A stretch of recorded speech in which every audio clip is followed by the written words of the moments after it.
Hello dear students, अस्सलाम वालेकुम। हम पढ़ रहे हैं कोऑर्डिनेशन केमिस्ट्री और आज का हमारा टॉपिक है वर्नर्स कोऑर्डिनेशन थ्योरी। यानी कि आज से हम स्टार्ट करने वाले हैं बॉन्डिंग इन कॉम्प्लेक्सेस। हम सबको पता है कि कोऑर्डिनेशन कंपाउंड्स को कॉम्प्लेक्सेस क्यों बोला गया, because at the time of their discovery it wasn't easy to explain their chemistry. चाहे उनकी बॉन्डिंग हो, चाहे उनके स्ट्रक्चर्स हो, या उनकी रिएक्शंस हो, या फिर उनका फॉर्मेशन हो, उसको आसानी के साथ एक्सप्लेन नहीं किया जा रहा था। या फिर we can also say that they were not explained well, उनको अच्छी तरह से एक्सप्लेन नहीं किया जा रहा था, इसीलिए उनको कॉम्प्लेक्सेस बोला गया। और इनफैक्ट कॉम्प्लेक्सेस हमेशा के लिए कॉम्प्लेक्स हो जाते, कॉम्प्लेक्स हमेशा के लिए एक मिस्ट्री हो जाते अगर एक ग्राउंड ब्रेकिंग वर्क वर्नर ने नहीं किया होता। Even after decades of their discovery complexes were not well explained. उस टाइम पे when electron wasn't discovered, when we had no idea about those sophisticated techniques जो आज हमें स्ट्रक्चर देती हैं, जैसे कि स्पेक्ट्रोस्कोपी हो या फिर डिफ्रैक्शन मेथड्स हो जिनसे हमें स्ट्रक्चर और ज्योमेट्रीज पता चलती हैं, उस सब का कुछ नामो निशान नहीं था तब। उस जमाने में Werner came up with a theory that explained bonding as well as geometries in complexes. For his highly imaginative, highly successful and highly painstaking work, Werner was awarded Nobel Prize for his work, that is Werner's coordination theory. No prizes for guessing that Werner did a lot of experimental work. Werner ने बहुत ज्यादा study किया complexes को और बहुत सारे complexes को study किया, particularly amine complexes of cobalt and platinum. और उसके बाद उसने एक्सपेरिमेंटल जो है डेटा जमा किया। कैसा डेटा जमा किया? कंडक्टेंस मेजरमेंट्स की, precipitation reactions की, और based on all the observations that he had, he came up with what is called as Werner's coordination theory.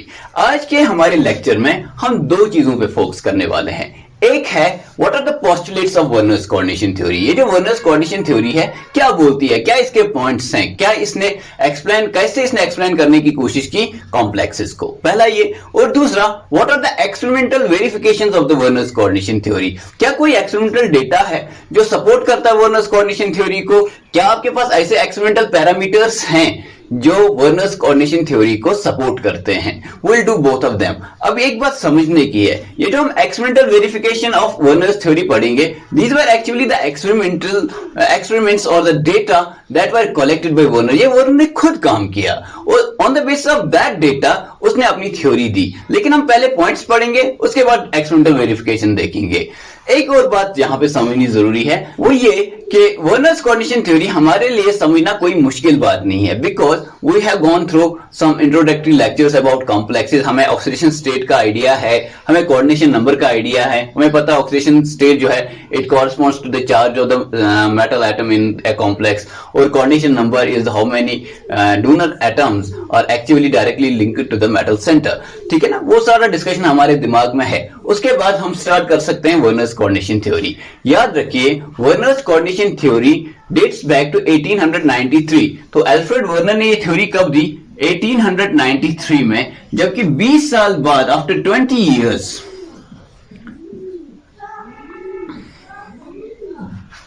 उनको मिला Nobel prize for this work in 1930। ठीक है, सो थ्योरी कब आई? 1893 में। इलेक्ट्रॉन कब डिस्कवर हुआ? 1897 में। ये काम जो है इलेक्ट्रॉन की डिस्कवरी से पहले हुआ है, ये बात याद रखना। तो क्या उस जमाने में कोऑर्डिनेशन नंबर पता था? Answer is no. क्या कॉम्प्लेक्सेस के बारे में कुछ पता था? Answer is no. सिर्फ फॉर्मूला पता था, फॉर्मूला पता था और कुछ नहीं पता था। उस जमाने में न लिगेंड्स टर्म डिफाइंड था, न कोऑर्डिनेशन टर्म डिफाइंड था, न ऑक्सीडेशन स्टेट डिफाइंड था।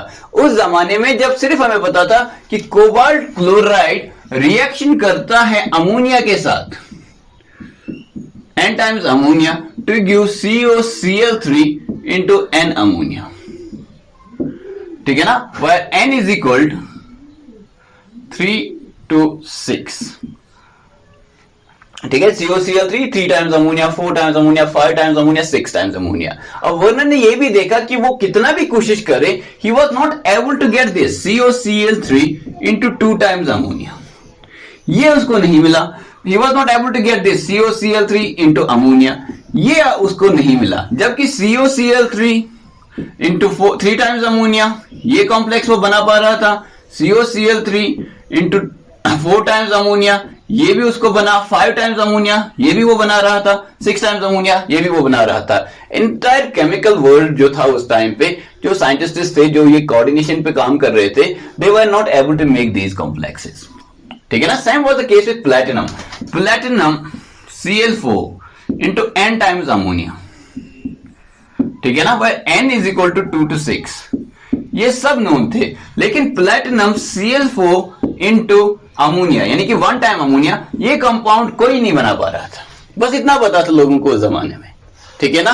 At that time Werner came up with his theory, that's Werner's coordination theory. Let's look at the points और पोस्टुलेट्स ऑफ दिस थ्योरी, यानी कि इस theory के पोस्टुलेट्स क्या है, पहले हम उनको देखते हैं। ठीक है, let's start.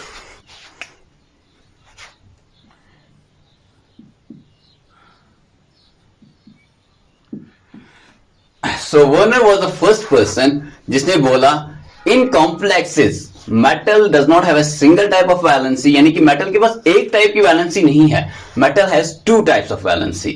So what is the point? Which point defines Werner's coordination theory? एक पॉइंट जो डिफाइन करता है Werner's coordination theory को, वो ये है कि वर्नर ने बोला कि मेटल के पास कॉम्प्लेक्सेस के अंदर 2 वैलेंसीज होती है। So metal has how many types of valencies? Metal has 2 types of valencies.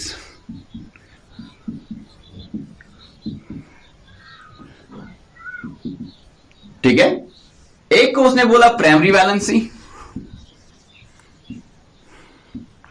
दूसरा तो आप गैस कर ही सकते हो नाम क्या दिया होगा, बिल्कुल सही, secondary valency. So according to Werner, metal in complexes has 2 types of valencies. क्या मेटल को हर एक कंपाउंड में 2 टाइप्स ऑफ वैलेंसी है? नहीं, वर्नर कॉम्प्लेक्सेस की बात कर रहा है। Werner is not talking about sodium in sodium chloride, Werner is talking about cobalt in CuCl3 3 times ammonia. बोला कि मेटल के पास कॉम्प्लेक्स में 2 तरह की वैलेंसी होती है, एक को हम बोलेंगे प्राइमरी वैलेंसी, दूसरे को हम बोलेंगे सेकेंडरी वैलेंसी। ठीक है ना। ये जो प्राइमरी वैलेंसी है, इसी को हम आज के जमाने में मॉडर्न टर्म्स में ऑक्सीडेशन स्टेट बोलते हैं। ठीक है, तो आपको क्वेश्चन पूछा जा सकता है वर्नर का प्राइमरी वैलेंसी का क्या मतलब था, फिर वो ऑप्शंस देगा, तो एक ऑप्शन उनमें से होगा ऑक्सीडेशन स्टेट। वर्नर का जब उन्होंने बोला कि प्राइमरी वैलेंसी है, उसी को हम आज जानते हैं by better name, that is oxidation state. Secondary valency जो है उसको आज के जमाने में हम कैसे जानते हैं, बाय कोऑर्डिनेशन नंबर। तो अगर आपसे कोई पूछेगा किसने इस बात की शुरुआत की कि मेटल के पास ऑक्सीडेशन स्टेट और कोऑर्डिनेशन नंबर होता है, ठीक है ना, दोनों चीजें होती है कॉम्प्लेक्स के अंदर, तो दैट वाज वर्नर। लेकिन उसने क्या ऑक्सीडेशन स्टेट यूज किया वर्ड? Answer is no. क्या उसने कोऑर्डिनेशन नंबर वर्ड यूज किया? Answer is no. What is the word that he used? He used the term primary valency, and what is the term he used? He used the term secondary valency. So according to Werner, complexes के अंदर आपका जो metal होता है उसकी 2 तरह की valencies होती है, primary valency and secondary valency. Primary valency corresponds to the oxidation state of the metal and secondary valency corresponds to the coordination number of the metal. ये उसके वर्ड्स नहीं है, ये हम आज जानते हैं। ठीक है ना।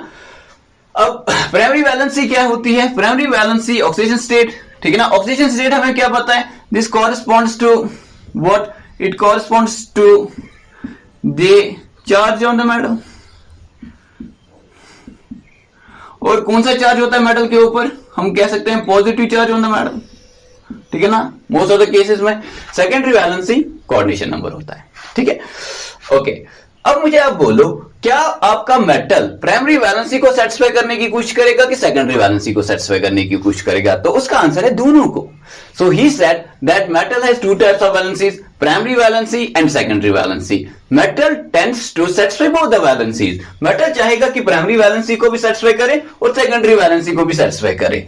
ठीक है ना। ये जो डब्बा है ये वर्नर की बात है, डब्बे से बाहर जो है वो हम अपनी बात कर रहे हैं, आज के जमाने में हम इस सब को कैसे समझते हैं। ठीक है ना। ओके, अब प्राइमरी वैलेंसी को कौन सेटिस्फाई करेगा? वर्नर के अल्फाज में सेटिस्फाइड बाय। अब खुद बोलिए, अगर primary valency corresponds to the positive charge on the metal, तो सेटिस्फाई कौन करेगा? क्या न्यूट्रल उसको सेटिस्फाई करेगा? Answer is no. उसको कौन सेटिस्फाई करेगा? Negatively charged species. So satisfied by anionic species. Primary valency को कौन सेटिस्फाई करेगा? Anionic species. सेकेंडरी वैलेंसी जिसको हम आज क्या जानते हैं? Coordination number. कोऑर्डिनेशन नंबर का मतलब लिगेंड्स कितने जुड़े हुए हैं, मोनोडेंटेट लिगेंड्स, या फिर कितने डोनर एटम्स लिगेंड्स के जुड़े हुए हैं आपके मेटल सेंटर के साथ। तो आप मुझे बोलो लिगेंड्स पॉजिटिवली चार्ज होते हैं, नेगेटिवली चार्ज होते हैं या न्यूट्रल होते हैं। तो उस जमाने में उसने कहा कि आपकी सेकेंडरी वैलेंसी जो है इसको सेटिस्फाई करते हैं न्यूट्रल मॉलिक्यूल्स और एनायनिक स्पीशीज दोनों, क्योंकि most of the ligands are what, either they are anionic species, chloride, bromide, iodide extra, ठीक है, या फिर they are neutral molecules, ammonia, water extra, है ना। तो secondary valency satisfied by neutral molecules or anionic species, but primary valencies are satisfied only by anionic species, and you understand now why. In today's world, we also know that there are species like this: NH2 single bond NH2 positive, hydrazinium. There are species like this: NO plus, nitrosylium. ये जो है ये positively charge species हैं। यानी कि आज की दुनिया में हम जानते हैं कि सेकेंडरी वैलेंसी जिस चीज को वर्नर बोल रहा था उस सेकेंडरी वैलेंसी को सेटिस्फाई करते हैं पॉजिटिवली चार्ज स्पीशीज भी, लेकिन उसके टर्म्स में they are satisfied by neutral molecules और एनायनिक स्पीशीज। उसके टर्म्स में प्राइमरी वैलेंसीज और सेटिस्फाइड बाय एनायनिक स्पीशीज, ठीक है ना। क्या उसने प्राइमरी और सेकेंडरी वैलेंसीज के बारे में कुछ और खुलासा किया? आंसर इज यस, ऑब्वियसली उसने किया होगा। अब आप खुद मुझे बोलिए, primary valency corresponds to what? Positive charge on the metal satisfied by what? Anionic species. इनके बीच में इंटरेक्शन आयोनिक होगा या कोवलेंट? आयोनिक होगा, ठीक है ना। और जब आयोनिक इंटरेक्शन है, इसको पानी में डालेंगे तो ये जो स्पीशीज हैं जो सेटिस्फाई कर रहे हैं प्राइमरी वैलेंसी को, ऑब्वियसली वो वहां पे अलग हो जाएंगे, ठीक है ना। तो उनसे बोला प्राइमरी वैलेंसीज आर आयोनाइजेबल। सबसे इंपॉर्टेंट पॉइंट्स आ रहे हैं अब, आयोनाइजेबल एंड क्या आयनिक बॉन्ड डायरेक्शनल होता है कि नॉन डायरेक्शनल होता है? We all know that ionic bonds और नॉन डायरेक्शनल। आयनिक बॉन्ड जो होता है वो नॉन डायरेक्शनल होता है, जबकि कोवलेंट बॉन्ड्स जो होते हैं वो डायरेक्शनल होते हैं। तो उसने बोला प्राइमरी वैलेंसीज और ionisable and non directional, whereas secondary valencies are non-ionizable and directional. इस चीज को हमें समझना है। अगर आयोनाइजेबल है तो क्या मतलब हुआ? फॉर एग्जाम्पल एक एनायनिक स्पीशी है Cl negative, COCl3 into 4 times ammonia कर रहे हैं, ठीक है। मैं कह रहा हूं एक एनायनिक स्पीशी इसमें Cl नेगेटिव, इसमें टोटल 3 क्लोराइड्स हैं और एक क्लोराइड सेटिस्फाई कर रहा है प्राइमरी वैलेंसी को, ठीक है ना।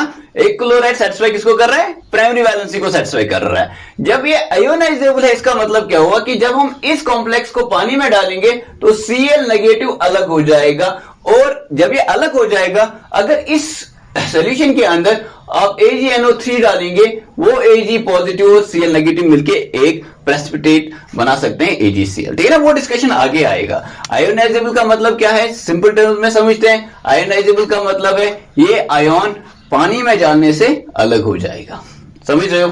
सो primary valencies are satisfied by anionic species, और जो एनायनिक स्पीशीज सिर्फ प्राइमरी वैलेंसी को सेटिस्फाई कर रही है वो आयोनाइजेबल होने वाली है, वो पानी में अवेलेबल होगा in the form of an isolated ion, ठीक है।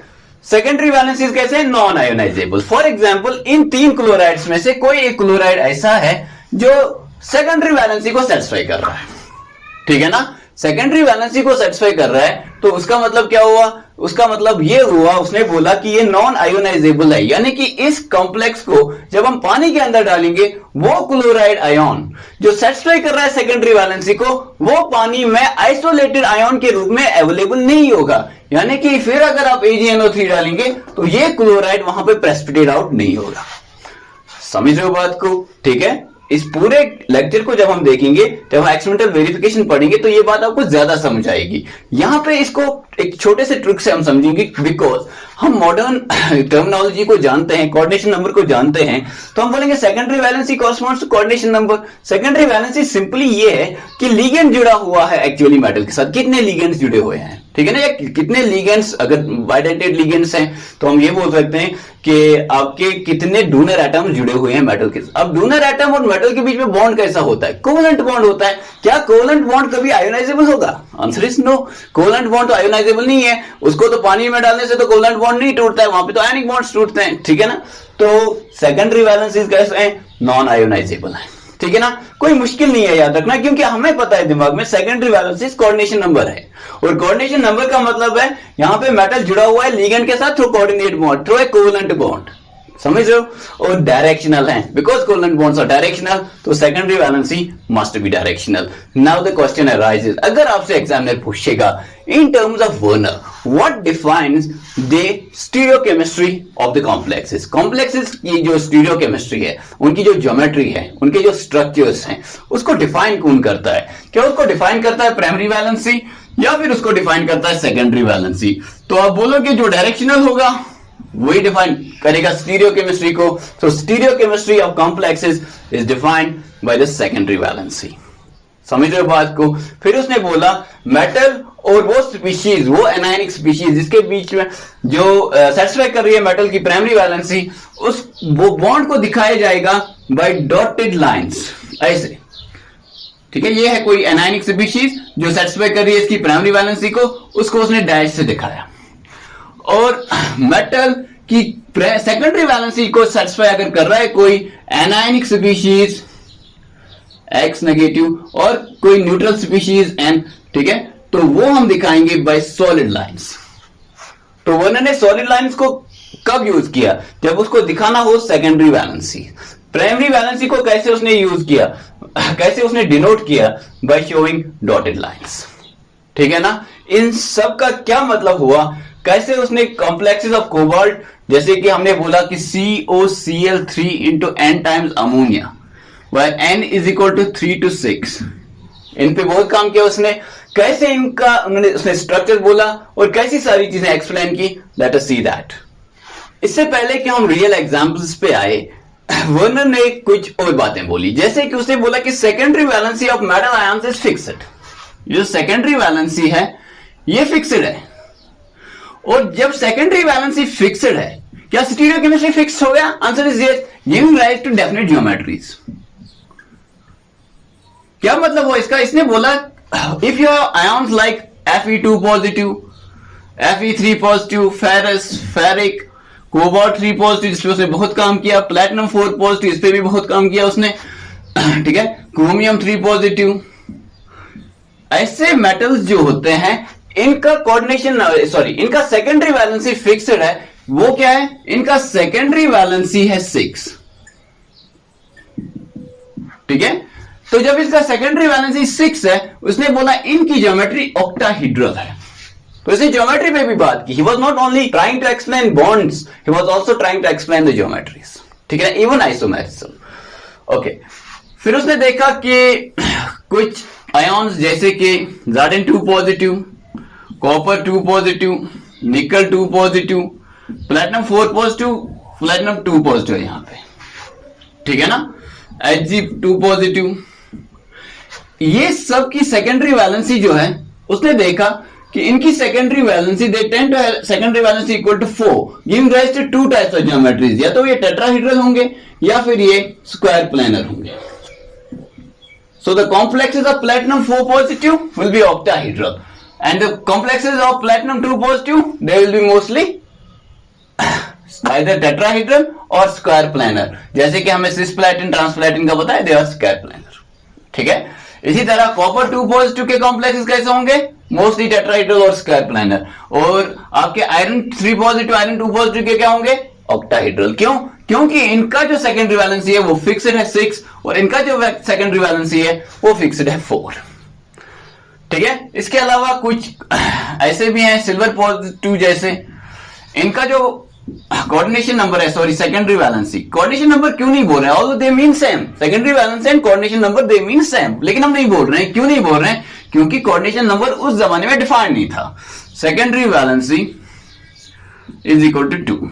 यानी कि ये कौन सी ज्योमेट्री देंगे बच्चे? Linear. As we know whenever steric number is 2 या coordination number is 2 the geometry is linear। ठीक है, सो ये कुछ बातें उसने और बोली। अब हम देखेंगे रियल एग्जांपल कि कैसे उसने कोबाल्ट के कॉम्प्लेक्सेस को या फिर प्लैटिनम के कॉम्प्लेक्सेस को एक्सप्लेन करने की कोशिश की and how he was very successful in doing that. देखो बच्चे, these are some complexes that were studied by Werner। देखो उसने क्या बोला कि कोबाल्ट जो इस सब में है बिकॉज ऑफ COCl3 इसका जो प्राइमरी वैलेंसी है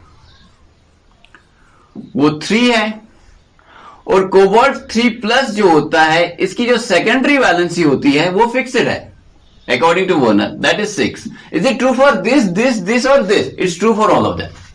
इन सब में प्राइमरी वैलेंसी कोबाल्ट की 3 है और सेकेंडरी वैलेंसी कोबाल्ट की 6 है।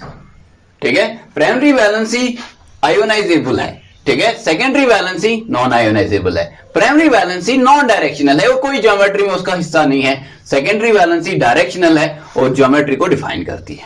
ठीक है, अब उसको बोला गया कि इसको समझाओ, तो बोला चलो स्ट्रक्चर ही बना के देता हूं। तो क्या किया उसने? ये हो गया कोबाल्ट 3 पॉजिटिव। सेकेंडरी वैलेंसी को कौन सेटिस्फाई करेंगे? 6 अमोनिया। बोला कि ये जो 6 अमोनिया है ये सेकेंडरी वैलेंसी को सेटिस्फाई करेंगे and the 6 ammonia will be directed towards the 6 corners of an octahedron और ये देगा जन्म ऑक्टाहेड्रल ज्योमेट्री को।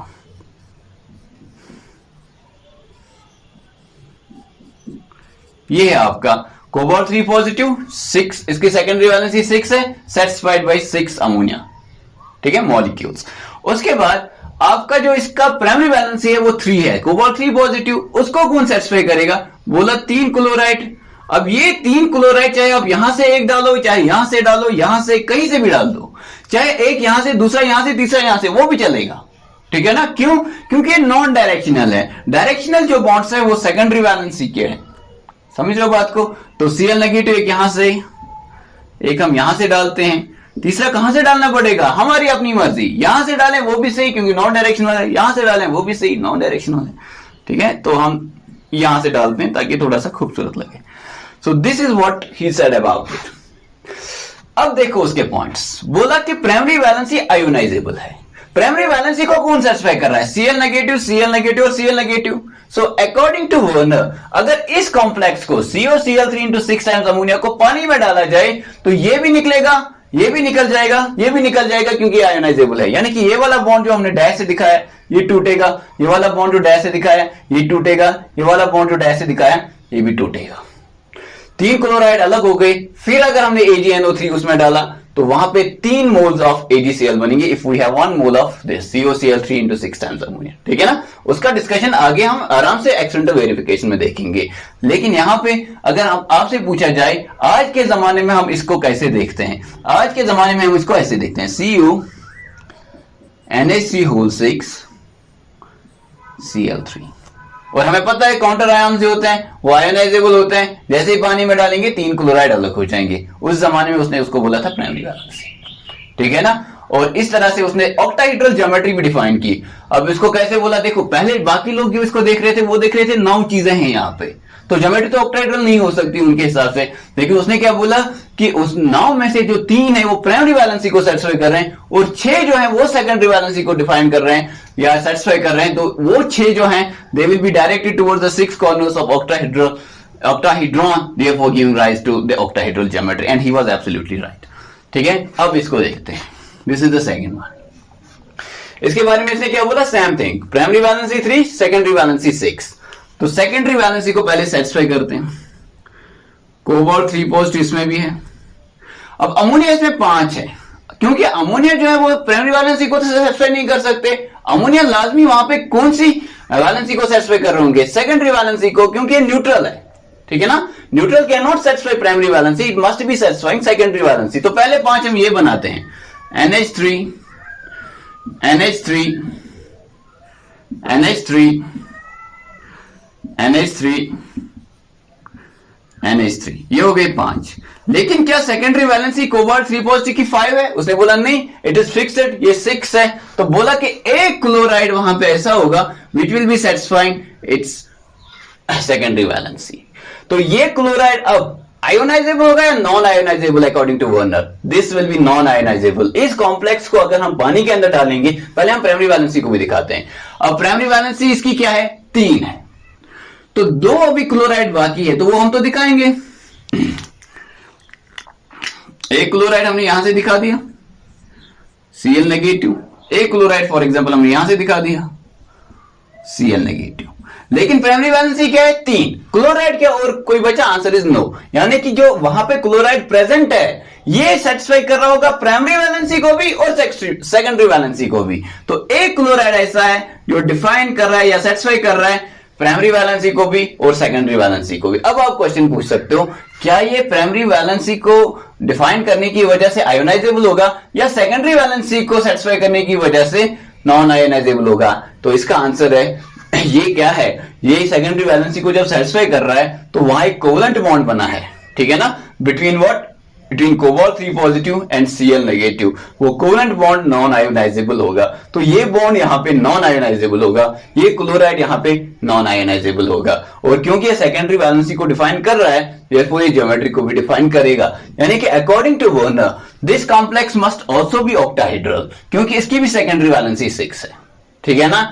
लेकिन अकॉर्डिंग टू वर्नर ये वाला चीज, इसका अगर हम 1 मोल पानी में डालेंगे तो 3 मोल्स ऑफ क्लोराइड आपको मिलेंगे।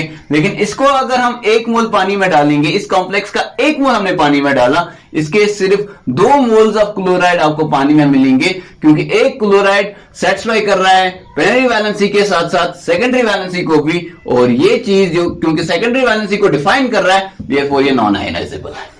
समझ रहे बात को? तो इसको आज के जमाने हम कैसे देखते हैं? CO NH3 होल 5 Cl, इसका 3 पॉजिटिव है, ये 1 नेगेटिव है, ये 2 पॉजिटिव हो गया, ये हो गया Cl2। ये वो 2 क्लोराइड्स हैं जो वहां पे आपको मिलेंगे इन ion, in isolated form in the solution. ये आयोनाइजेबल हैं। अब इसको अगर AgNO3 डालेंगे तो आपको 2 AgCl वहां पे मिल जाएंगे। समझ रहे? इस केस में 3 मिलेंगे, इस केस में 2 ही मिलेंगे, और सारी बातें सही हैं। अब आगे देखते हैं। COCl3 4 times ammonia, same story will be repeated. मैं बनाता हूं, आप खुद समझ लेना। CO3 positive, primary valency 3, secondary valency 6, secondary valency 6 है, 4 अमोनिया सेटिस्फाई करेंगे, NH3 NH3 NH3 NH3, 2 कौन सेटिस्फाई करेंगे? Chloride Cl negative Cl negative. Octahedral geometry आएगा इस केस में भी, कंडीशन नंबर 6 ऑक्टाहेड्रल ज्योमेट्री। अब बाकी कितना क्लोराइड बचा? सिर्फ एक, वो क्लोराइड हम यहां से दिखाते हैं। This chloride is satisfying only primary valency, therefore this bond is ionisable. जैसे ही ये मॉलिक्यूल को हम पानी में डालेंगे, ये बॉन्ड टूट जाएगा, Cl नेगेटिव एक आपको मिल जाएगा। लेकिन प्राइमरी वैलेंसी इसकी भी 3 है, तो ये यहां पे प्राइमरी वैलेंसी को भी सेटिस्फाई कर रहा है और ये यहां पे सेकेंडरी वैलेंसी को भी सेटिस्फाई कर रहा है। Primary valency as well as secondary valency, primary valency as well as secondary valency. Ionisable और non ionisable? Non ionisable. Giving rise to geometry और not giving rise to geometry? Giving rise to geometry, because they are also defining या satisfying secondary valencies. ठीक है, अब इसको हम कैसे जानते हैं आज की दुनिया में? CO NH3 होल 4 Cl2, ठीक है, और एक Cl नेगेटिव बाहर। This is the counterion. इसको पानी में डालेंगे तो एक क्लोराइड यहां पे हमें मिलेगा। ये मॉडर्न टर्मिनोलॉजी है और ये वर्नर का जो है वर्नर का दिया हुआ स्ट्रक्चर है, और कितना सटीक है, बिल्कुल जैसे वो बोल रहा था कि एक क्लोराइड अवेलेबल होगा फिर सोल्यूशन के अंदर, एक ही क्लोराइड सच में अवेलेबल है सोल्यूशन के अंदर। इसको अगर आप 1 मोल लोगे, उसमें AgNO3 डालोगे तो वहां पे आपको सिर्फ 1 मोल ऑफ AgCl मिलेगा। एग्जैक्टली 1 मोल ऑफ AgCl मिलता है। ठीक है, अब ये वाला है, इसमें भी प्राइमरी वैलेंसी 3, सेकेंडरी वैलेंसी 6। तो सेकेंडरी वैलेंसी को पहले डिफाइन करें। CO3 positive, NH3 NH3 NH3। ये यहां पे आपको सिस आइसोमर है, क्योंकि हमने आइसोमेरिज्म अभी नहीं पढ़ा, इसलिए हम इस वक्त नेग्लेक्ट करते हैं उस बात को। आगे आइसोमेरिज्म में उसका डिस्कशन होगा कि यहां पे सिस भी बनता है, ट्रांस भी बनता है। ठीक है ना, और वर्नर ने दोनों की बात की, सिस की भी बात की, ट्रांस की भी बात की, और दोनों नोन थे उस जमाने में, क्योंकि उनके कलर अलग थे, इसलिए उनको पता था कि ये 2 डिफरेंट कंपाउंड्स है। यानी कि इस फॉर्मूला के आपके पास कितने अवेलेबल थे? आपके पास दो कंपाउंड्स अवेलेबल थे। आपको कैसे पता दो थे? क्योंकि उनका कलर दो अलग आ रहा था उस जमाने में, ठीक है ना। तो वो एक सिस था, एक ट्रांस था, जिसकी बात उसने की, लेकिन हम यहां पे उसको इग्नोर कर रहे हैं। Okay, 3 ammonia 3 chloride, Cl negative Cl negative Cl negative. So satisfy होगी इसकी सेकेंडरी वैलेंसी जो 6 है। और प्राइमरी वैलेंसी को कौन सेटिस्फाई करेगा? नेगेटिवली चार्ज स्पीशीज, वो वहां पे 3 है क्लोराइड, ये देखो कर रहे हैं, ठीक है ना। इसको आज हम कैसे जानते हैं? CONH3 इसको पानी में डालेंगे, क्या कोई आयन आपको वहां पे मिलेगा? Answer is no. वहां पे एक कॉम्प्लेक्स बन रहा है जो न्यूट्रल है। ये 3 पॉजिटिव था, ये 3 क्लोराइड है, न्यूट्रलाइज कर रहे हैं, पूरा का पूरा कॉम्प्लेक्स न्यूट्रल है। इसको अगर हम AgNO3 डालेंगे, क्या कोई AgCl आपको मिलेगा? Answer is no. AgCl तब बनता जब आपके पास आयोनाइजेबल क्लोराइड होंगे। How many ionizable chloride are present here? There is no ionizable chloride, there is 1 ionizable chloride, there are 2 ionizable chlorides and there are 3 ionizable chlorides in this one. समझ रहे बात को? तो इस तरह से वर्नर ने एक्सप्लेन की अपनी थ्योरी के जरिए प्राइमरी वैलेंसी और सेकेंडरी वैलेंसी कॉम्प्लेक्सेस में, और जो एक्सपेरिमेंटल डेटा था उस जमाने में कॉम्प्लेक्सेस का, वो एक्सप्लेन किया। उसने देखा कि यहां पे ज्यादा प्रेसिपिटेट आता है, यहां पे उससे कम आता है, यहां पे उससे भी कम आता है, यहां पे बिल्कुल प्रेसिपिटेट नहीं आता। एक्सप्लेन किया वर्नर ने प्राइमरी और सेकेंडरी वैलेंसी के जरिए। और उससे भी इंपॉर्टेंट कंडक्टेंस मेजरमेंट्स, इसका कंडक्टेंस सबसे ज्यादा और इसकी कंडक्टिविटी जो है वो 0 थी। इसकी कंडक्टिविटी 0 क्यों है? वर्नर ने एक्सप्लेन किया कि इसके सॉल्यूशन के अंदर कोई आयन नहीं मिलेगा आपको, जबकि इसके सॉल्यूशन के अंदर आपको 2 आयन्स मिलेंगे। इसके सॉल्यूशन के अंदर आपको 3 आयन मिलेंगे, 2 क्लोराइड्स, एक कॉम्प्लेक्स आयन। कॉम्प्लेक्स आयन का चार्ज 2 पॉजिटिव, 3 क्लोराइड्स और एक कॉम्प्लेक्स आयन जिसका चार्ज 3 पॉजिटिव। ये सारा डिस्कशन तो हम कर चुके हैं, इसको तो हम पहचानते हैं। इसको जब हम पानी में डालेंगे तो क्या मिलेगा? तो हम सबको पता है, इसको पानी में डालेंगे तो हमें मिलेगा CONH3 कॉम्प्लेक्स, तो ऐसे ही रहेगा 3 positive plus 3 times Cl negative. तो टोटल आयन्स 4, यहां पे टोटल आयन्स 3 2, ठीक है ना। वो सारा डिस्कशन आने वाला है, क्योंकि अब हम स्टार्ट करने वाले हैं experimental verification of Werner's coordination theory. Werner's coordination theory में जो भी बातें वर्नर ने बोली, क्या उनको एक्सपेरिमेंट्स जो है, एक्सपेरिमेंटल डेटा जो है वो उसको सपोर्ट करता है? आंसर इज यस, क्योंकि एक्सपेरिमेंटल डेटा जो उसने जमा किया था उसी से तो थ्योरी उसने बनाई थी, ठीक है ना। He had the experimental data and then he had the guts, he had that imagination to put that experimental data into a theory which was very successful in those days and rightly deserved the Nobel Prize. इसी वजह से Werner को बोला जाता है father of coordination chemistry, ठीक है। Let us see the experimental verification. Experimental verification में जो हम पहली चीज देखेंगे दैट इज प्रेसिपिटेशन रिएक्शन।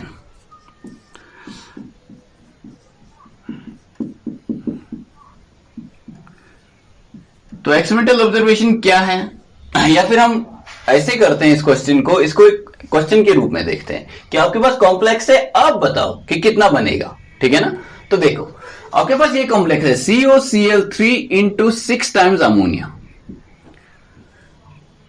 ठीक है। इसको हमने डाला AgNO3 एक्सेस, ठीक है ना। AgNO3 का सोल्यूशन है आपके पास सीधा, और उसमें आपने डाला ये कॉम्प्लेक्स का 1 मोल। तो आपको कितने moles of, how many moles of AgCl will be formed? तो आपको पता होना चाहिए AgNO3 का मतलब होता है Ag पॉजिटिव NO3 नेगेटिव। अगर AgNO3 के सोल्यूशन में आप HCl को डालेंगे तो वहां पे क्या बनेगा HCl के सोल्यूशन को, ये एक्चुअली होता है H पॉजिटिव और Cl नेगेटिव, तो Ag और Cl मिलके AgCl बना लेते हैं। तो अगर सोल्यूशन के अंदर Ag पॉजिटिव प्रेजेंट है और Cl नेगेटिव प्रेजेंट है तो दोनों मिला के एक बहुत ही स्टेबल कंपाउंड बनाते हैं AgCl, which is not soluble in water and is a precipitate. White colour का प्रेसिपिटेट वहां पे बनता है। तो यहां पे हमारे पास कितने Cl नेगेटिव मौजूद हैं? तो हम सबने देखा अकॉर्डिंग टू वर्नर 3 मौजूद हैं। अगर हम इसको अपनी मॉडर्न टर्मिनोलॉजी में देखें तो हम बोलेंगे कि कोऑर्डिनेशन नंबर तो 6 है, CONH3 हो गया, और ये Cl3 है। ये एक्चुअली 3 क्लोराइड यहां पे अवेलेबल हैं। इसको पानी में अगर हम डालेंगे so what will be formed here? हमें मिलेगा CONH3 3 positive plus 3 times Cl negative, ये मिलेगा, ठीक है ना। अब 3 Cl नेगेटिव है, Ag की कोई कमी नहीं है, Ag पॉजिटिव बहुत सारा है, तो कितने मोल्स ऑफ AgCl बनेंगे तो हमें यहां पे बनेंगे 3 moles of AgCl which is also a fact. ये एक्सपेरिमेंटल डेटा जो है आपको बताता है एक्चुअल में कि इस कॉम्प्लेक्स को जब हम AgNO3 के सोल्यूशन के साथ मिलाते हैं तो 3 मोल्स ऑफ AgCl आपको मिल जाता है if you take 1 mole of this complex. ठीक है ना। सो वेरीफाई हो गया कि जो वर्नर ने बात की थी वो सही थी। तो फिर तो जब बाकी कॉम्प्लेक्सेस पे अप्लाई करेंगे उन पे भी होना चाहिए, जैसे कि let's take this COCl3 into 3 times अमोनिया। ठीक है ना। अकॉर्डिंग टू वर्नर इसमें कितने क्लोराइड हैं जो सिर्फ प्राइमरी वैलेंसी को सेटिस्फाई कर रहे हैं? कोई भी नहीं।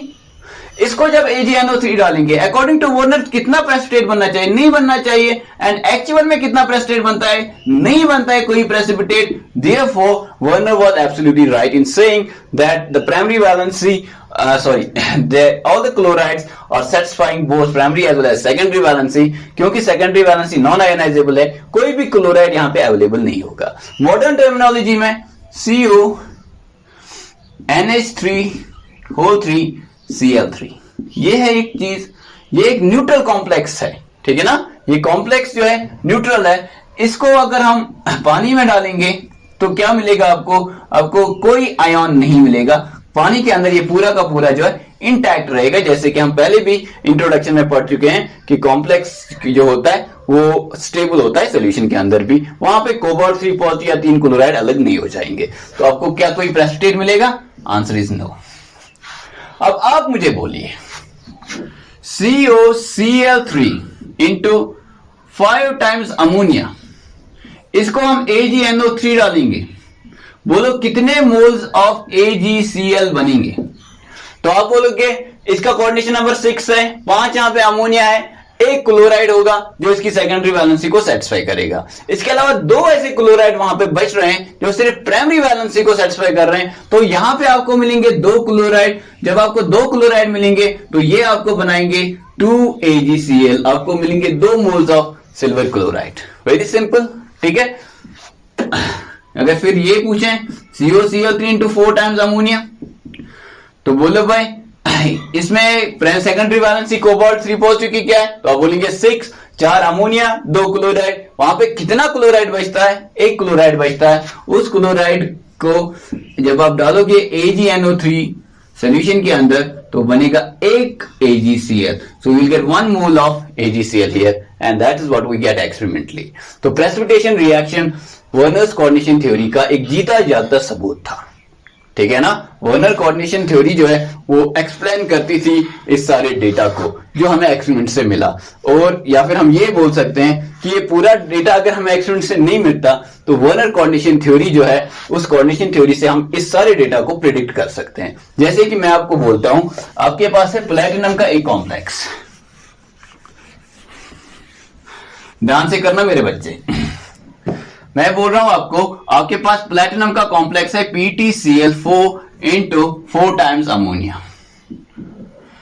इस Cl4 की वजह से आपको पता चलेगा प्राइमरी वैलेंसी जो प्लैटिनम की है वो 4 पॉजिटिव है। और ये भी आपको वर्नर ने बताया कि प्लैटिनम 4 पॉजिटिव का जो सेकेंडरी वैलेंसी होती है वो कितनी होती है मेरे बच्चे? वो होती है 6। आप मुझे ये बोलो PtCl4 into 4 times अमोनिया को जब हम डालेंगे AgNO3 तो कितने मोल्स ऑफ AgCl बनेंगे? अगर बनेगा ही नहीं तो ठीक है, और अगर बना तो कितने मोल्स बनेंगे? तो आप बोलेंगे यहां पे प्लैटिनम 4 पॉजिटिव की सेकेंडरी वैलेंसी कितनी है? 6। 4 कौन सेटिस्फाई करेंगे? पहले तो ये जो न्यूट्रल होंगे वो सेटिस्फाई करेंगे, 4 ये सेटिस्फाई करेंगे, 2 क्लोराइड सेटिस्फाई करेंगे। कितने क्लोराइड वहां पे बचे? 2 क्लोराइड बचे। वो क्या बनाएंगे? वो बनाएंगे 2 मोल्स ऑफ AgCl। समझ रहे हो? अगर मैं कह रहा हूं platinum into Cl4 x times ammonia है, इसको हमने AgNO3 डाला और वहां पे कोई प्रेसिपिटेट नहीं बना, कोई AgCl नहीं बना। मुझे बताओ x का वैल्यू कितना होगा मेरे बच्चे? तो क्या बोलोगे आप? आप बोलोगे इसका कोऑर्डिनेशन नंबर 6 है। अगर x का वैल्यू आपको निकालना है तो आपने देखना प्रेसिपिटेट कितना बनता है, तो कोई प्रेसिपिटेट नहीं बना। जब कोई प्रेसिपिटेट नहीं बना, देयरफॉर इसका मतलब क्या हुआ? No ionizable Cl negative. कोई आयोनाइजेबल Cl नेगेटिव नहीं है। जब आयोनाइजेबल Cl नेगेटिव नहीं है तो टोटल के टोटल जो है वहां पे जो इसकी सेकेंडरी वैलेंसी 6 है, तो ये और ये मिला के वो 6 होने चाहिए। 4 क्लोराइड हैं तो 2 अमोनिया होने चाहिए, तो आप बोलोगे PtCl4 इंटू 2 टाइम्स अमोनिया ऐसा स्पीशीज है जिसमें कोई आयोनाइजेबल क्लोराइड नहीं होगा, यानी कि x का वैल्यू 2 अगर यहां पे कर देंगे तो यहां पे आपका आंसर आ जाएगा। क्योंकि x का वैल्यू 2 तो ये बनेगा PtCl4 2 टाइम्स अमोनिया, यहां पे ये 2 और ये 4 सेटिस्फाई करेंगे secondary valency of platinum which is 6 and there will be no Cl negative left to satisfy only primary valency. क्या ये 4 प्राइमरी वैलेंसी को सेटिस्फाई कर रहे हैं कि सेकेंडरी वैलेंसी को? सेकेंडरी को भी और प्राइमरी को भी, दोनों को सेटिस्फाई करें। नॉट टू फॉरगेट कि सेकेंडरी वैलेंसी को सेटिस्फाई करने का मतलब ये नहीं होता है कि प्राइमरी वैलेंसी को सेटिस्फाई नहीं कर रहा है। अगर वो एक लिगेंड है, ठीक है ना, मॉडर्न टर्मिनोलॉजी में अगर लिगेंड है तो लिगेंड प्राइमरी वैलेंसी को भी सेटिस्फाई करता है, सेकेंडरी वैलेंसी को भी सेटिस्फाई करता है। लिगेंड की वजह से कोऑर्डिनेशन नंबर भी आता है, लिगेंड का जो चार्ज होता है उसका भी आप कैलकुलेशन करते हो जब आपको निकालना होता है oxidation state of the metal, है ना, ये बात तो आपको पता है। सो these are some questions, some types of questions that could be asked. तो पहला वाला था precipitation reaction. What is next? Next is conductance data. देखो भाई, आप सबको पता होगा कि कंडक्टेंस जो है वो आयंस की वजह से होता है, ठीक है ना, या कंडक्टिविटी किसको बोलते हैं? कंडक्टिविटी बोलते हैं स्पेसिफिक कंडक्टेंस को, ठीक है ना। यूनिट वॉल्यूम का कितना कंडक्टेंस होगा, that's called as specific conductance और कंडक्टिविटी। अब आपको मैं पूछ रहा हूं कि आपके पास 4 कॉम्प्लेक्सेस हैं, वही वाले लेते हैं, कोबाल्ट वाले, COCl3 into 6 times ammonia, COCl3 into 5 times ammonia, COCl3 into 4 times ammonia, COCl3 into 3 times ammonia. मुझे बोलो इनको पानी के अंदर जब डालेंगे तो किसकी कंडक्टेंस सबसे ज्यादा होगी? तो आप बोलोगे कंडक्टेंस उसी की सबसे ज्यादा होगी जिसके पास आयन्स ज्यादा होंगे। Greater the number of ions greater will be the conductance, ठीक है। तो इसको जब हम पानी में डालेंगे तो क्या बनेगा?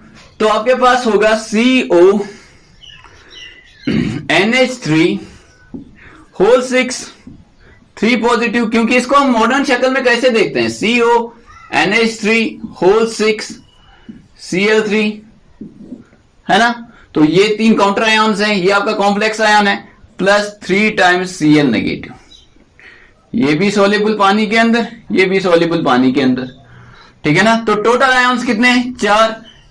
इसमें से 3 ऐसे हैं विच हैव -1 चार्ज, ठीक है ना, 3 ऐसे हैं विच हैव -1 चार्ज और एक ऐसा है जिसे +3 चार्ज। इसको देखते हैं, इसको मॉडर्न टर्मिनोलॉजी में कैसे लिखेंगे? CONH3 होल 5 Cl हो गया, इसका कोऑर्डिनेशन नंबर 6 सेटिस्फाई, और Cl2, ठीक है। तो इसको जब पानी में डालेंगे तो क्या बनेगा आपके पास? CONH3 होल 5 Cl, इसका ऑक्सीडेशन स्टेट +3, ये -1 तो ये +2 हो गया। आप डायरेक्टली भी बोल सकते हैं कि काउंटर आयन 2 क्लोराइड है तो ये +2 होगा, +2 Cl नेगेटिव। तो टोटल आयन्स कितने आपके पास? 3 आयन्स, ठीक है। चार्ज को भी नेग्लेक्ट करते हैं, और तो चार्ज का भी एक फैक्टर है वहां पे, लेकिन चार्ज को नेग्लेक्ट करते हैं। यहां पे आपको टोटल आयन्स कितने मिले? 4 आयन्स मिले। यहां पे टोटल आयन्स कितने मिले? 3 आयन्स मिले। यहां पे डायरेक्टली जरा बोलो क्या मिलने वाला है? CONH3 होल 4 Cl2, ठीक है, और बाहर 1 क्लोराइड। तो क्या मिलने वाला है पानी के अंदर? पानी के अंदर मिलने वाला है CONH3 होल 4 Cl2 पॉजिटिव, ये एक ही पॉजिटिव रहा, बाहर Cl नेगेटिव, तो ये अलग हो जाएगा, ये अलग हो जाएगा। तो आपके पास कितने आयन्स हैं? 2 आयन्स हैं। ये वाली चीज क्या है? CONH3 whole 3 Cl3। क्या यहां पे कोई आयन आपको मिलेगा? Answer is no ion will be formed in water, क्योंकि ये कॉम्प्लेक्स है और ये यहां पे डिसोसिएट नहीं होने वाला है पानी के अंदर। तो अब आप खुद बोलिए, if this is A, this is B, this is C and this is D, बोलो भाई कंडक्टेंस सबसे ज्यादा किसका होगा? A will be more than B, because it has more ions than B, B will be more than C, क्योंकि B के पास 3 ions हैं, सी के पास 2 आयन्स हैं, और डी के पास कोई आयन नहीं है। डी का जो कंडक्टेंस होगा, चाहे आप मोलर कंडक्टेंस की बात करो या स्पेसिफिक कंडक्टेंस की बात करो, वो तो 0 ही आने वाला है, क्योंकि आयन ही प्रेजेंट नहीं है। ठीक है ना। तो आयोनिक कंडक्टेंस में जब आयन प्रेजेंट होगा तब होगा कुछ कंडक्टेंस, जब आयन ही प्रेजेंट नहीं है तो यहां पे कंडक्टेंस का वैल्यू कितना आएगा, 0 आएगा। तो वर्नर का जो डेटा था उसमें उसका कंडक्टेंस 0 आ रहा था। तो एक्सपेरिमेंटली बिल्कुल ऐसा ही ऑर्डर आया कि इसकी कंडक्टेंस सबसे ज्यादा थी, उसके बाद ये, उसके बाद ये, और इसकी कंडक्टेंस 0 थी। वर्नर्स कोऑर्डिनेशन थ्योरी एक्सप्लेन कर रही है एक्सपेरिमेंटल डेटा को। क्या वर्नर्स कोऑर्डिनेशन थ्योरी प्रिडिक्ट करती है कंडक्टिविटी को? आंसर इज यस, प्रिडिक्ट कर लेती है। फिर से हम ले लेते हैं प्लैटिनम के कॉम्प्लेक्सेस। ये देखो, मैं कह रहा हूं आपके पास है platinum Cl4 into 2 times ammonia, platinum Cl4 into 3 times ammonia, platinum Cl4 into 5 times ammonia, and platinum Cl4 into 6 times ammonia. सबसे पहला क्वेश्चन मैं ये पूछ रहा हूं कि ये वाला चीज कितने आयन्स देगा पानी के अंदर, ये कितने देगा, ये कितने देगा, ये कितने देगा। If we name this as A, this is B, this is C and this is D. मेरे बच्चे, आपको क्वेश्चन ये है कि इन 4 में से सबसे ज्यादा कंडक्टेंस किसका होगा। तो देखो भाई, प्लैटिनम का कोऑर्डिनेशन नंबर 6 या प्लैटिनम का सेकेंडरी वैलेंसी 6, 4 ये 2 ये, क्या कोई प्राइमरी वैलेंस, कोई ऐसा क्लोराइड बचा जो सिर्फ प्राइमरी वैलेंसी को सेटिस्फाई करे? Answer is no. 4 क्लोराइड भी लग रहे हैं, 2 अमोनिया भी लग रहे हैं सेकेंडरी वैलेंसी को सेटिस्फाई करने के लिए। तो ये कितने आयन देगा पानी के अंदर?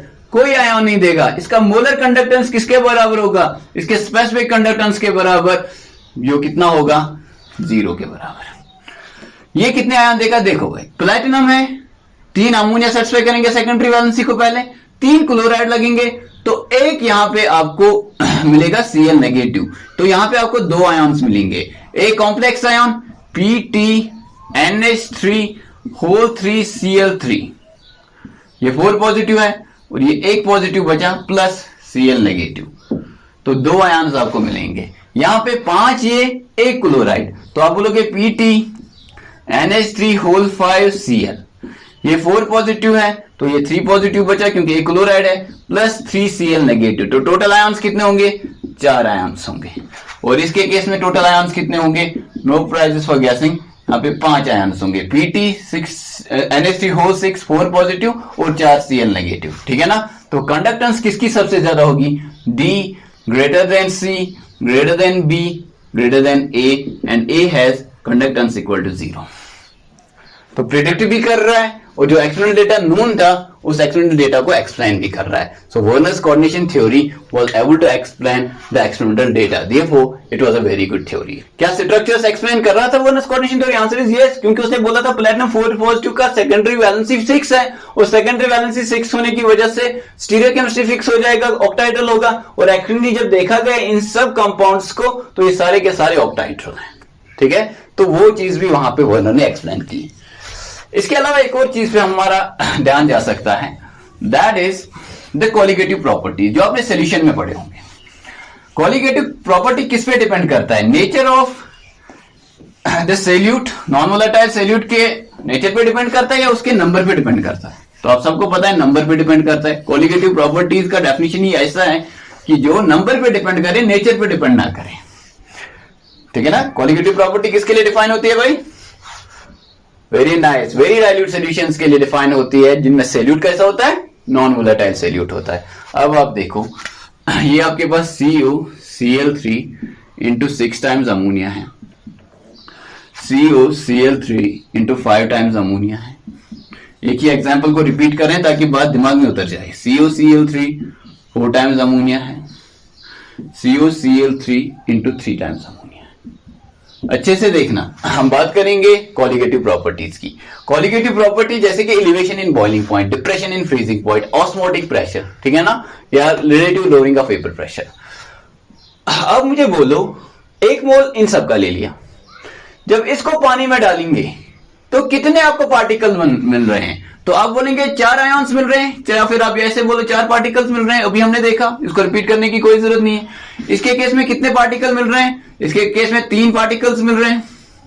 डिसोसिएट होके 3 पार्टिकल्स मिल रहे हैं, इसके केस में 2 पार्टिकल्स मिल रहे हैं डिसोसिएट होके, और इसके केस में 1 पार्टिकल मिल रहा है, सॉरी हाँ 1 particle in the form of complex. ठीक है, इसमें 1 Cl नेगेटिव अलग और 1 कॉम्प्लेक्स आयन, इसमें 2 Cl नेगेटिव अलग 1 कॉम्प्लेक्स आयन, इसमें 3 क्लोराइड अलग 1 कॉम्प्लेक्स आयन, तो 4 पार्टिकल पर मोल। ठीक है, for 1 molecule of this you have 4 particles या 4 ions. For 1 mole of this, you will get 3 moles of the particles. For 1 mole of this, you get 2 moles of particles. For 1 mole of this, you get 1 mole of particle. ठीक है, अब मुझे बोलो, अगर 1 मोल इन सब का डाला जाए पानी के अंदर और फिर बॉइलिंग करी जाए, मुझे ये बताओ सबसे ज्यादा एलिवेशन इन बॉइलिंग पॉइंट किसका आएगा? सबसे ज्यादा एलिवेशन उसी का आएगा जिसके पास नंबर ऑफ पार्टिकल्स ज्यादा होंगे। तो इसके पास नंबर ऑफ पार्टिकल्स सबसे ज्यादा है, तो delta T B which is elevation in boiling point का ऑर्डर क्या होगा? This is A, this is B, this is C and this is D. तो आप बोलोगे ए में सबसे ज्यादा एलिवेशन आएगा, यानी कि और ज्यादा आपको हीट देनी पड़ेगी ए को बॉयल करने के लिए, क्योंकि पार्टिकल वहां पे ज्यादा है। Greater than B, greater than C, greater than D. अगर मैं आपको बोलूंगा बॉइलिंग पॉइंट का ऑर्डर क्या है, तो आप बोलोगे क्योंकि इसका एलिवेशन सबसे ज्यादा है तो सबसे ज्यादा बॉइलिंग पॉइंट इसी का होगा, A greater than B, greater than C, greater than D. Very easy.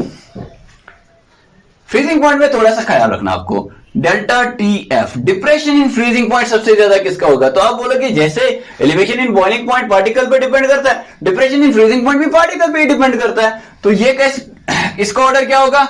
A greater than B, greater than C, greater than D. लेकिन अगर उसने फ्रीजिंग पॉइंट का ऑर्डर पूछा तो बड़े ध्यान से आप देखेंगे, what is the freezing point of water? 0 degree Celsius. ठीक है ना, normal freezing point of water 0 degree Celsius.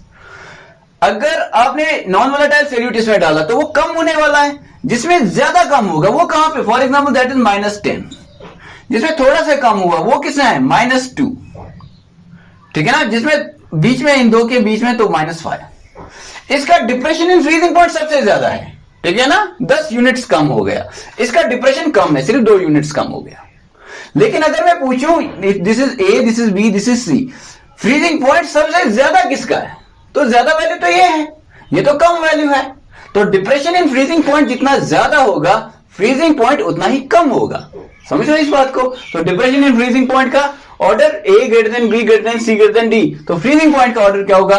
D greater than C, greater than B, greater than A. तो डिप्रेशन सबसे ज्यादा ए में, तो सबसे कम फ्रीजिंग पॉइंट ए का होगा, सबसे ज्यादा इन सब में फ्रीजिंग पॉइंट डी का होगा। इससे भी ज्यादा किसका होगा? प्योर वाटर का होगा, which will B 0 degree Celsius. ठीक है ना। सो इन दिस वे आपका जो वर्नर्स कोऑर्डिनेशन थ्योरी है, इसने एक्सपेरिमेंटल डेटा को एक्सप्लेन किया। आपका जो वर्नर्स कोऑर्डिनेशन थ्योरी है, ये डेटा को प्रिडिक्ट कर सकता है। ठीक है ना। So this was the experimental verification of Werner's coordination theory. This was the first successful attempt to explain bonding in complexes. ये है वो स्टोन, वो जो बेस होता है, ये वो बेस है जिसके ऊपर इमारत बहुत शानदार चढ़ी। Complexes today define our industries.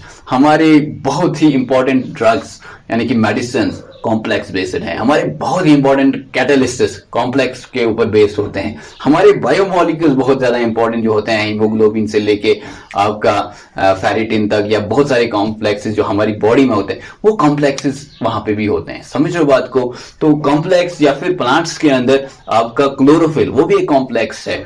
तो कॉम्प्लेक्स को समझने में, कॉम्प्लेक्सेस को के साथ फिर लेटर ऑन उनके साथ खेलने में, जब आपको कॉम्प्लेक्स समझ आएंगे तभी जाके कॉम्प्लेक्स के बेस पे आप ड्रग्स बनाएंगे, दवाइयां बनाएंगे, कैटालिस्ट्स बनाएंगे। ठीक है ना। तो वो सब का जो बेस है वो कहां पे है? That is Werner's coordination theory. Werner's coordination theory was an ice breaking theory. ये थ्योरी बहुत इंपॉर्टेंट थ्योरी थी अपने जमाने में। आज भी इसका सिग्निफिकेंस कम नहीं है, बिकॉज यही है वो बेस जिसके ऊपर एक बहुत ही शानदार इमारत आज खड़ी है और फल फूल रही है। ठीक है। So that was all about Werner's coordination theory. Thanks for watching today. See you next time with valence bond theory in complexes.